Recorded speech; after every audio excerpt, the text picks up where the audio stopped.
Buenos días. Iniciamos aquí una tertulia, nuestra primera charla en azul para hablar sobre el mar, su conservación, las garantías de que se conviertan, de que siga siendo la gran despensa de la humanidad, pero a su vez acoja la mayor biodiversidad del planeta. Ese es el objetivo de estas charlas en azul y ese es el objetivo de esta primera charla con Julio Agujetas, que es el responsable de pesquerías mediterráneas para MSC España y que es nuestro anfitrión a su vez, MSC España. En este ámbito, lo primero que quiero hacer es dar la enhorabuena a MSC España por esta iniciativa de estas charlas en azul, en la que lo que pretendemos todos es compartir conocimiento, ¿verdad? Adquirir y compartir conocimiento en torno a la conservación y al futuro de los mares y además sumar puntos de vista desde los diferentes ámbitos que tienen que ver con esa conservación de los mares y con su explotación sostenible, ¿verdad? En ese sentido, hemos querido empezar con Julio porque es un experto en el ámbito de las pesquerías, del aprovechamiento sostenible de las pesquerías desde su trabajo en el Mediterráneo y porque conoce perfectamente la actividad de MSC España y nos puede hablar de esta semana Mares para Siempre, en torno a la cual se incorpora esta primera charla en azul. Por lo tanto, un saludo, Julio, ¿estás ahí? Creo que estás ahí. ¿Sí? Hola. Estoy aquí. Hola, ¿qué hay? Buenos días, José Luis. Muy bien, encantado. Pues mira, lo primero que te querría preguntar y que vamos a preguntar a todos nuestros invitados en estas charlas en azul es ¿cuál es tu relación con el mar?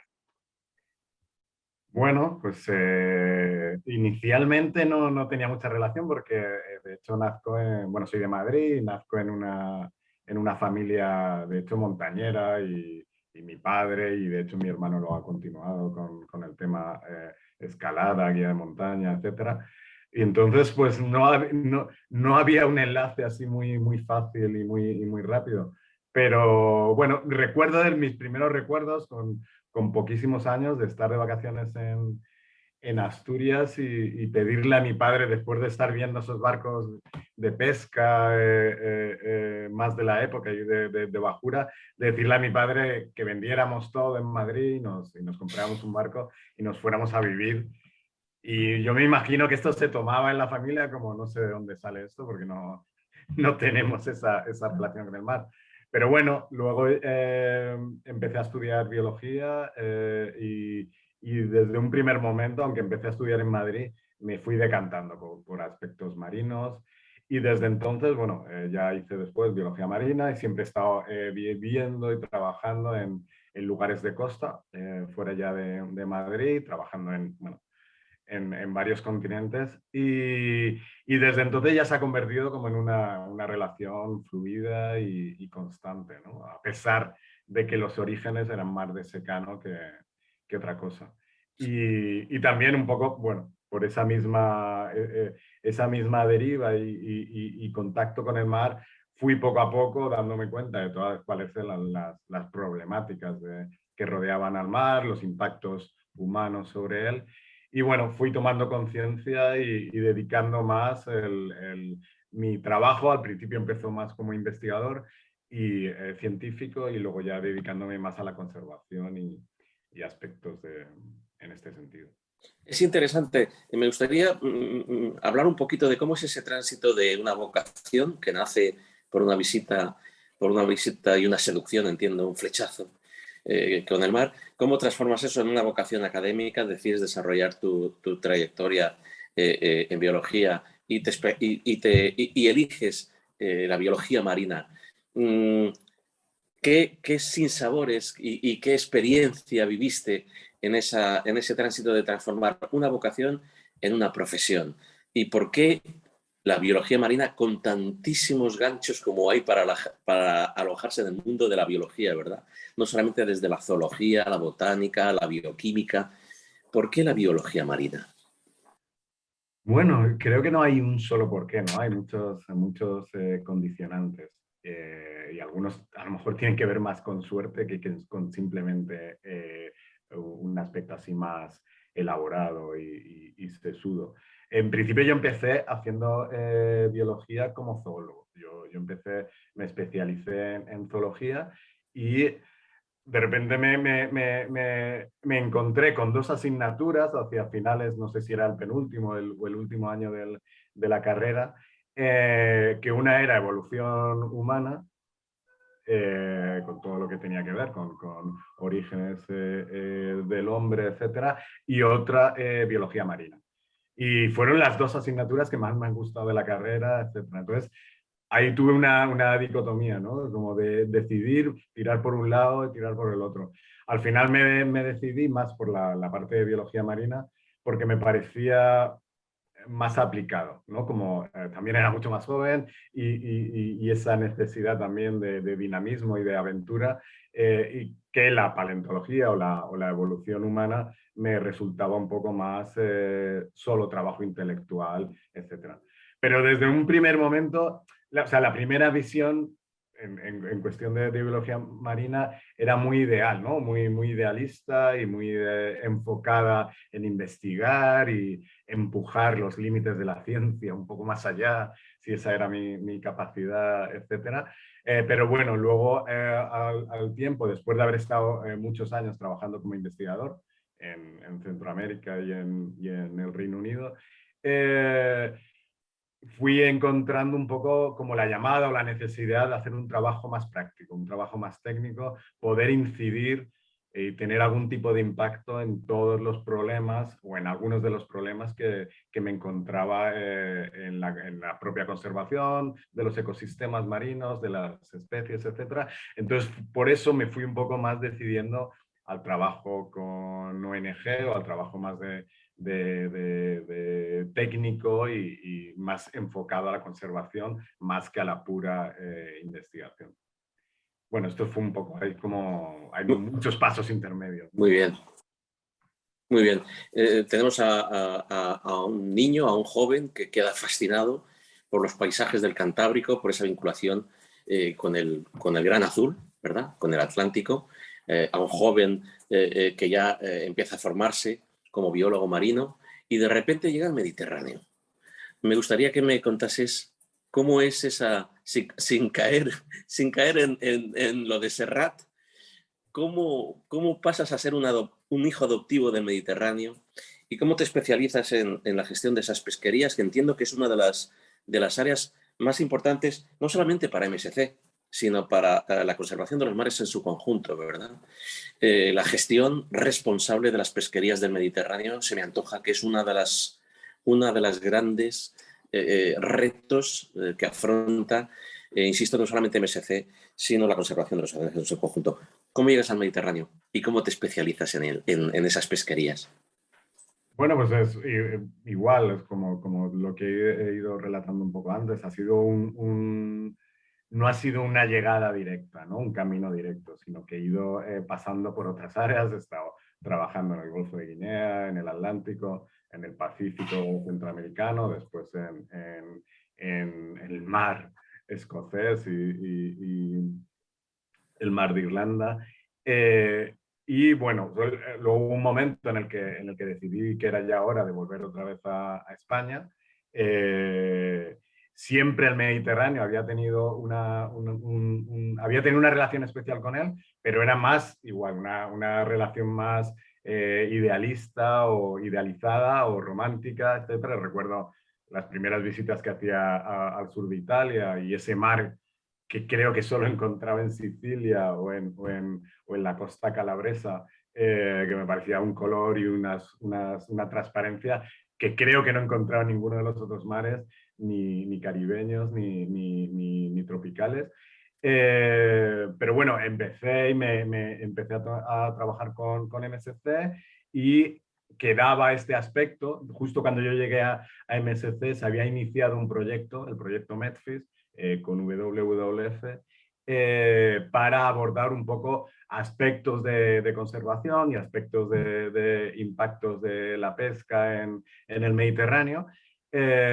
Entonces se estaba empezando a desarrollar ese proyecto. Entonces directamente trabajé con él, empecé a trabajar en este proyecto. El otro trabajo que realizaba la oficina, que tenía que ver más con pesquerías del Cantábrico, pesquerías atlánticas o pesquerías de grandes atuneros en otros océanos, ya estaba de alguna manera más desarrollado y cubierto. Entonces, bueno, pues yo llegué a ocuparme de esta parte que era un poco incipiente en el trabajo de MSC en la época, y que, bueno, es un trabajo a la vez duro porque hay muchos condicionantes, muchas características y aspectos de la pesca y la conservación marina en el Mediterráneo que lo hacen especialmente complejo, pero a la vez muy interesante y Muy bien. reconfortante. Muy bien.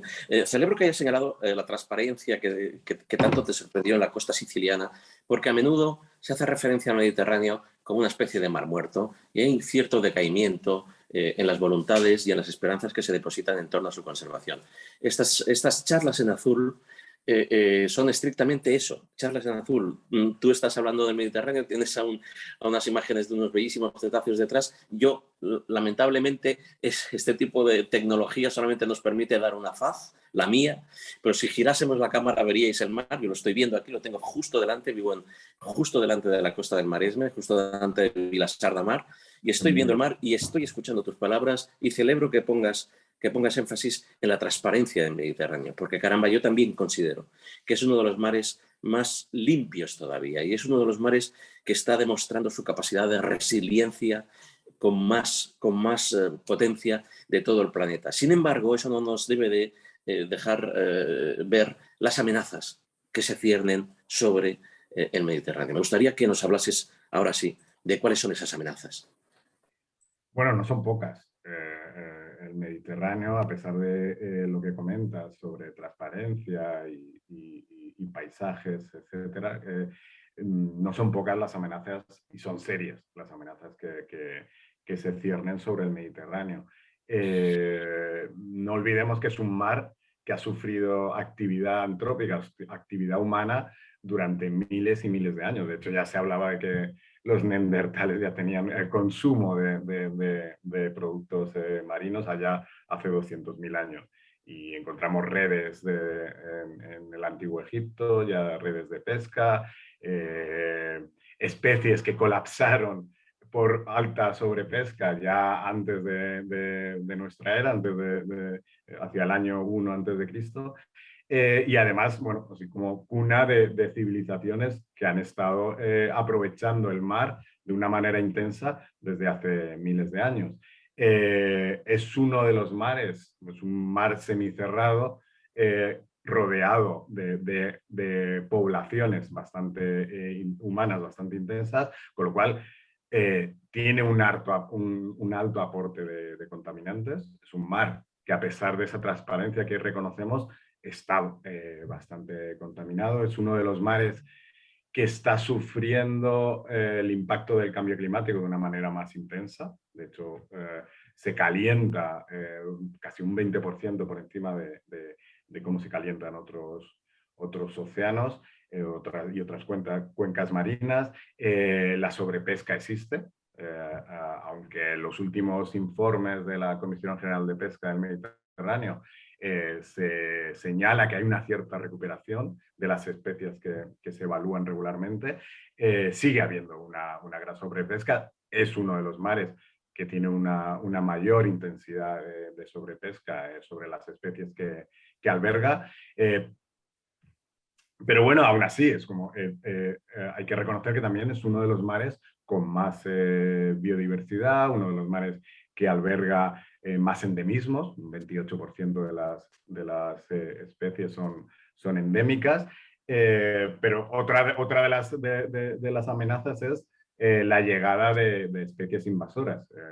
Al Mediterráneo también están asentándose una gran cantidad de especies que desplazan a las anteriores, destruyen o modifican de una manera intensa los ecosistemas, con lo cual es un mar que tiene capacidad de supervivencia, tiene capacidad de resiliencia y recuperación, pero está sometido a una gran cantidad de presiones.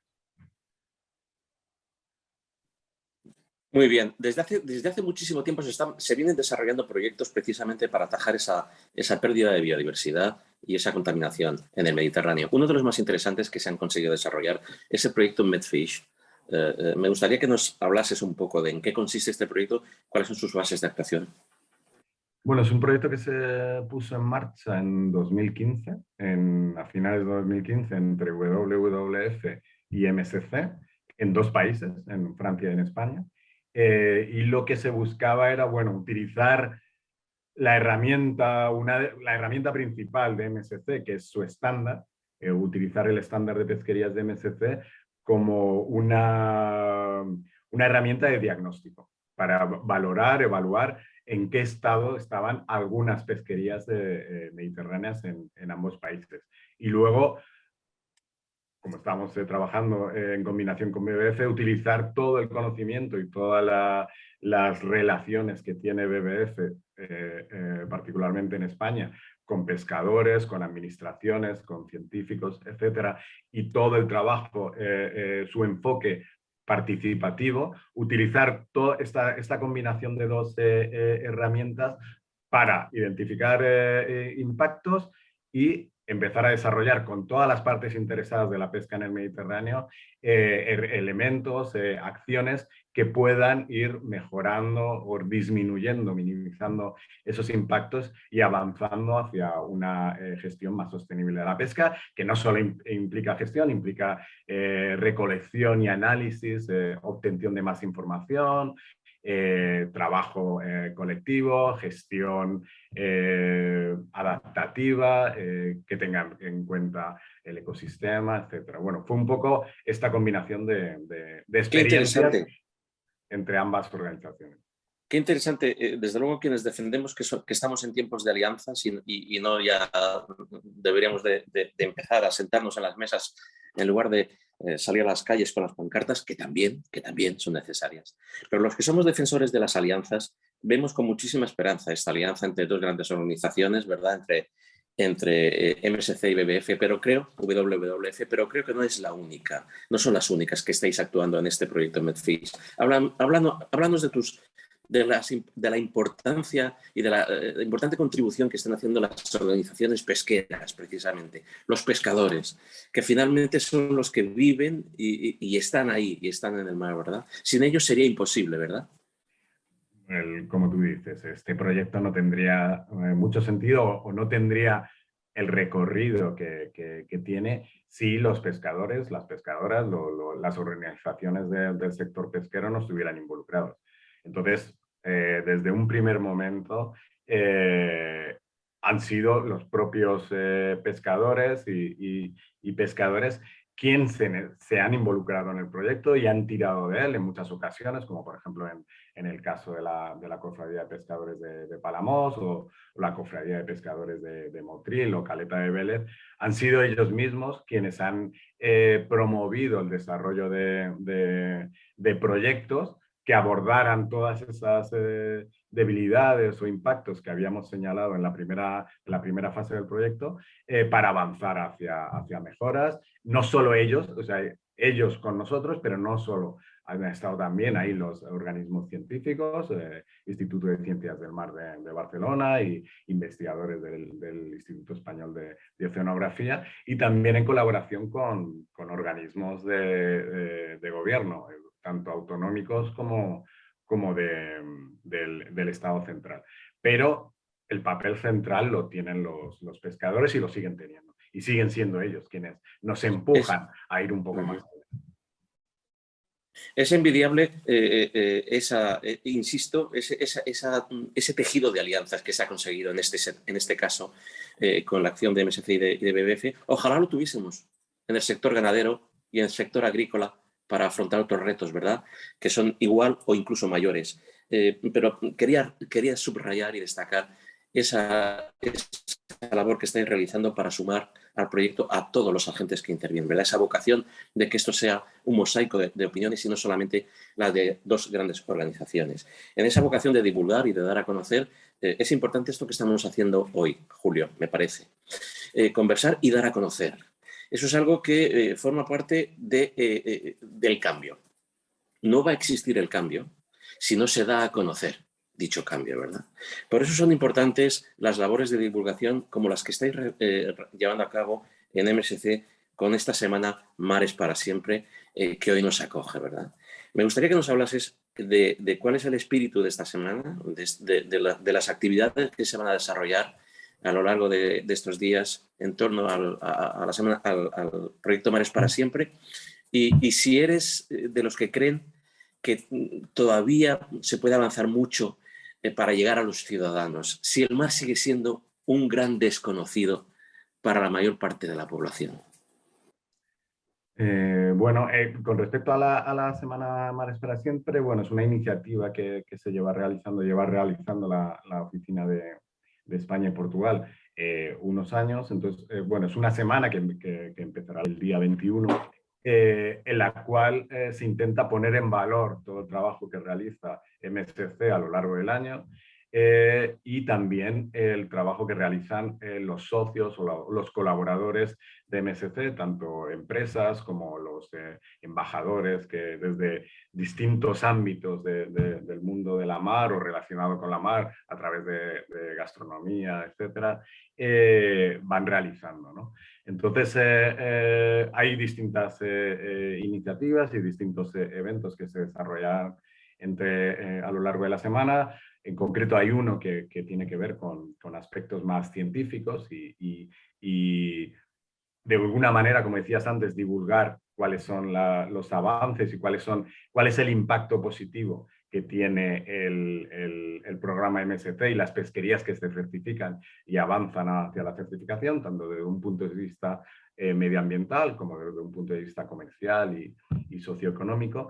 Luego también tenemos una jornada en la cual se entregarán premios fundamentalmente a aquellas empresas que han realizado aportaciones a lo largo de este año para o bien dar a conocer o crear más el programa MSC o crear más productos con la etiqueta MSC, aprovechando pesquerías que ya están certificadas, etc.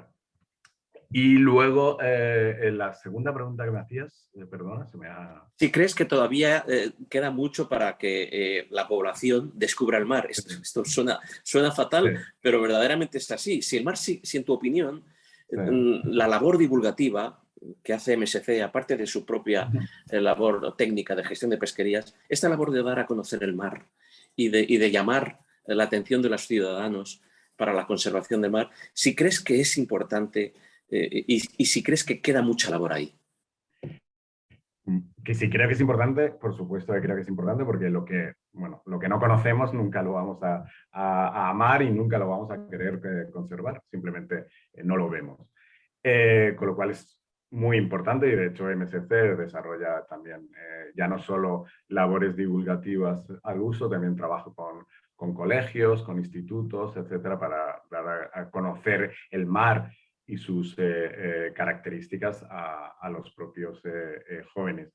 Pero por supuesto, queda mucho espacio todavía. España, a pesar de ser un país que consume mucho pescado, que tenemos una relación histórica con el mar, ya no solo desde la pesca, la exploración de América, exploraciones, etcétera. Seguimos viviendo de espaldas a mar. Lo vemos como un ámbito lúdico más, como acudimos para vacaciones o cualquier otro tipo de deportes, etcétera, pero no lo acabamos de ver como un sustento para muchas personas y también para la sociedad, una fuente de alimento rico, etcétera, y que además tiene un aspecto muy importante a nivel ecológico, ¿no? O sea, a nivel planetario, ¿no? Es el medio que permite que el calentamiento global y otros aspectos relacionados con este cambio global avance de una manera más lenta, se absorban algunos de sus impactos. Entonces, por supuesto, me parece que el conocimiento sobre el mar, sobre aspectos de pesca, impactos, etcétera, es muy importante seguir avanzando, no solo MSC, hay muchas otras organizaciones que trabajan en este aspecto y bueno, ojalá poco a poco vayamos siendo un poco más conscientes y esa conciencia tenga un efecto, ¿no? en cambiar nuestra relación con el mar como individuos, pero también, muy importante, como sociedad. Muy bien, pues muchas gracias, Julio. Nada más, simplemente acabamos con tus palabras. Ojalá cada vez sean más las personas que a través de las numerosas organizaciones, has hecho bien en señalar que son muchas las organizaciones, no solamente MSC, volvemos a ese concepto de alianzas, ¿verdad? Para dar a conocer los problemas del mar y la importancia de avanzar hacia una pesca más sostenible, hacia una pesca más responsable, en la que todos participemos y todos pongamos nuestro granito de arena, desde los consumidores exigiendo pescado certificado hasta las empresas que salen al mar a capturar ese pescado a través de las buenas prácticas pesqueras, ¿verdad? Eso me ha parecido importante. Bien, vamos a seguir celebrando muchas actividades en torno a esta Semana de Mares para Siempre. Simplemente agradecerte, darte la enhorabuena por la labor que estás llevando a cabo y exhortarte a que la sigas realizando. Seguro que habrán nuevas ocasiones para seguir hablando. Un Nada, saludo y insisto, felicidades. muchas gracias a ti y gracias por la entrevista. Hasta luego. Adiós.